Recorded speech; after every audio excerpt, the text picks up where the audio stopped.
Hello friend, नमस्ते। स्वागत है मेरे चैनल में। आइए सुनते हैं देवी गीत। निक लागे मैया के कलशवा आंगनवा बीचे। निक लागे मैया के कलशवा आंगनवा बीचे।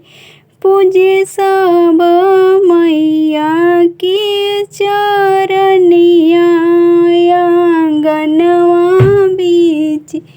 पूजे सब मैया के चरनिया आंगनवा बीच। कलशा के नीचे ही बेदिया बनाविल। बेदिया के यारी यारी जौआ। निक लागे जौआ के लहरिया आंगनवा बीचे। निक लागे जौआ के लहरिया आंगनवा बीचे। निक लागे मैया के कलशवा आंगनवा बीचे।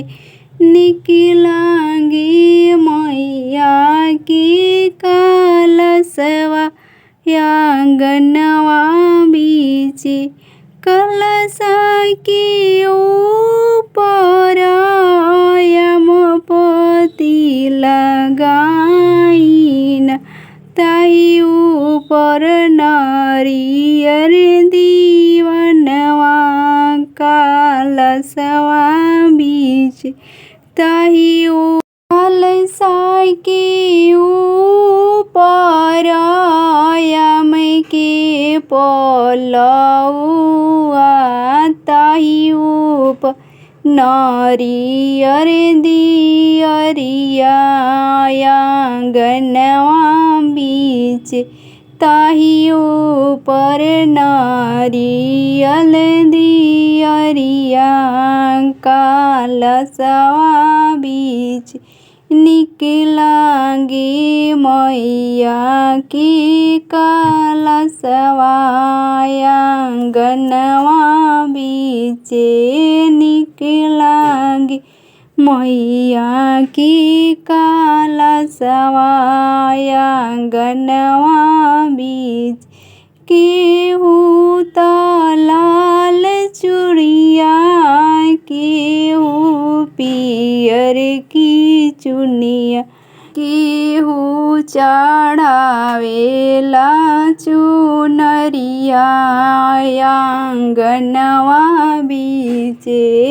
केहू चढ़ावेला सिंदूरवा आंगनवा बीचे।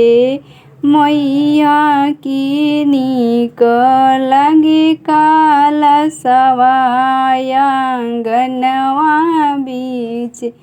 ओ मैया के निक लागे कलशवा आंगनवा बीचे।